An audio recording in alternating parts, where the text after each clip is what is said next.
আজ থেকে আল্লাহ তাআলা নিয়েছেন, আমাদের ধৈর্যের পরীক্ষা নিয়েছেন।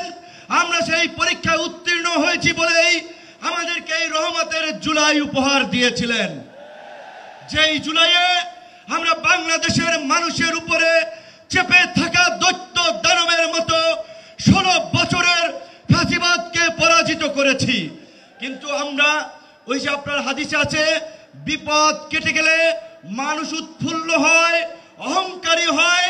তাই আমরা দেখতে পাচ্ছি এই গণ অভ্যুত্থানে আমাদের অংশীজনেরা মজলুম রাজকে উৎফুল্ল অহংকারী হয়ে জালিম হয়ে উঠছে। তাই আপনাদেরকে মনে করিয়ে দিতে চাই, আমরা যদি সীমা লঙ্ঘন করি শেখ হাসিনার মতো আল্লাহ পাকও কিন্তু আমাদেরকে ছাড় দিবেন না। আজকে যেই ছাত্র জনতার সংগ্রামের মধ্য দিয়ে যেই রক্ত এবং প্রাণের বিনিময়ে আমরা এই ঐতিহাসিক পরিবর্তন পেয়েছি, এই পরিবর্তনকে টেকসই করার জন্য আজকে বাংলাদেশের মানুষ যে শাসনতান্ত্রিক এবং সরকার ব্যবস্থার পরিবর্তনের আওয়াজ উঠিয়েছে, সরকারকে বলতে চাই সেই শাসনতান্ত্রিক ব্যবস্থার মৌলিক পরিবর্তন না করে আপনারা নির্বাচনের দিকে হাঁটবেন না। নির্বাচনের আগে সমস্ত রাজনৈতিক দল যেন নির্বিঘ্নে প্রচারণা করতে পারে, নিরপেক্ষ একটি প্রশাসনিক এবং রাষ্ট্র ব্যবস্থা থাকে, সেই লেভেল প্লেইং ফিল্ড নিশ্চিত করতে হবে, যেটা আজকের এই সমাবেশের একটি দাবি।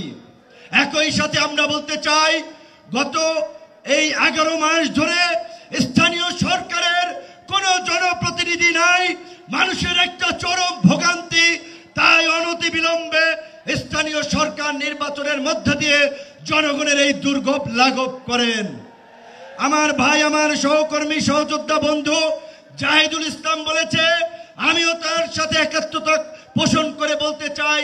অনেকেই আমাকে ইয়ারকি করে বলে, ভাই ডাকসুর চাবি কি আপনি নিয়ে গেছেন নাকি? ডাকসু তো আর খোলে নাই আপনার পরে। তো আমি বলতে চাই, ডাকসু সহ সকল ছাত্র সংসদ নির্বাচনের মধ্য দিয়ে ছাত্র রাজনীতিতে একটি গুণগত পরিবর্তনের ধারা এই সরকারকে শুরু করতে হবে।